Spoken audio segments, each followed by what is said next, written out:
I have given back more money to the market from overtrading than most people will make in their entire careers. But the worst part was that these losses were completely self-inflicted. And honestly, I had no business taking these trades. Many of your trading losses aren't because you suck. Oftentimes, it's because you're clicking too many damn buttons. So here's exactly why overtrading happens and how to actually stop it. Because the generic advice I keep seeing everywhere is not going to cut it. I'm Lance, and I've made over $100 million trading on Wall Street. Not to mention, I've developed dozens of killer traders. It took me 15 years to become one of the best traders in the world, to the point where it burnt me out. So now I only trade the best opportunities, make content, and teach the people crazy enough to try to succeed at one of the hardest professions on earth. Back at Trillium, I was making dozens, sometimes even hundreds of trades per day. So as you might imagine, sometimes I was caught up overtrading. So here's what it is, why it happens, and how to actually stop it. One of the most important points you need to realize about overtrading is that there isn't just one cause. If there were, fixing it would be way easier. The hard part is you need to identify the reason specific to you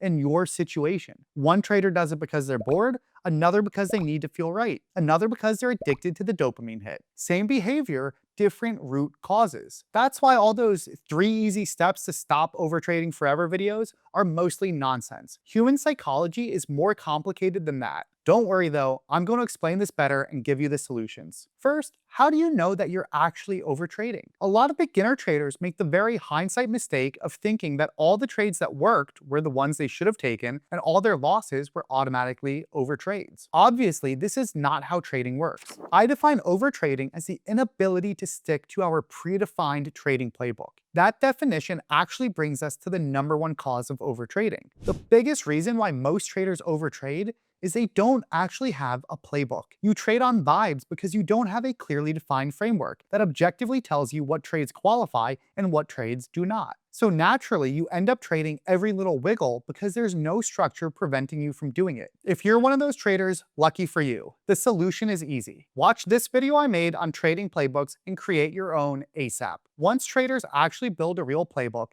the next major source of overtrading becomes psychological. This is where things get extra frustrating because you know the rules, and you find yourself breaking them anyways. One of the most common psychological traps is overtrading because you need to be right. You become emotionally attached to a bias or thesis. At that point, it's no longer about making money. It becomes personal. The stock disagreed with your ego, and now you're fighting the chart like it insulted your career choice at Thanksgiving dinner. How many of you have fallen victim to revenge trading? I've done it, and I'm sure you've done it too. You take a stop out only to watch the stock immediately move in the original direction you expected. That feeling is brutal. It feels like the market personally targeted your stop before rocketing higher without you. So, what do? We instantly jump back in emotionally, usually with worse entries, worse sizing, and worse judgment. Now, instead of one controlled loss, we've created multiple. And then there's a king of all overtrading emotions, FOMO.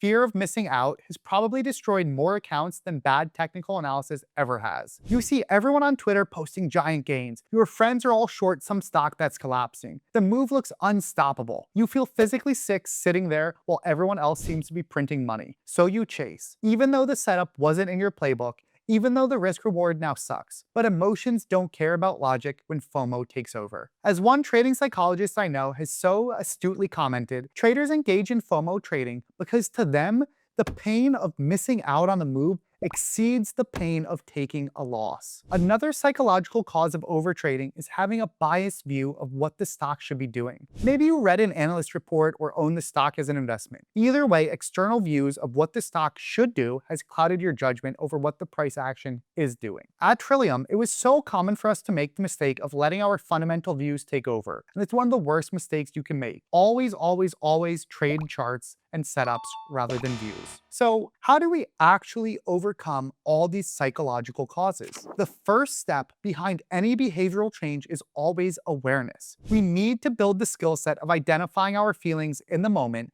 and recognizing our emotional state when we are taking the trade, even if in the moment we can't initially stop ourselves. In psychology, you cannot interrupt a pattern you do not consciously recognize. The moment you begin to identify your emotional state in real time, whether it's revenge, boredom, FOMO, frustration, greed, you create separation between the impulse and the action. Even if you still take the bad trade initially, building the habit of recognizing the emotion is massively important because awareness weakens that automatic behavior. And ironically, the goal at first is not perfection. The goal is simply shortening the delay between the mistake and recognizing it. Maybe today you realize you overtraded an hour later. Eventually it becomes 10 minutes later, then during the trade, then before the trade. That progression is how real behavioral change actually can happen. Concurrently with increasing awareness, you need to build safeguards that can protect you even when willpower fails. You need hard limits: maximum number of trades per ticker,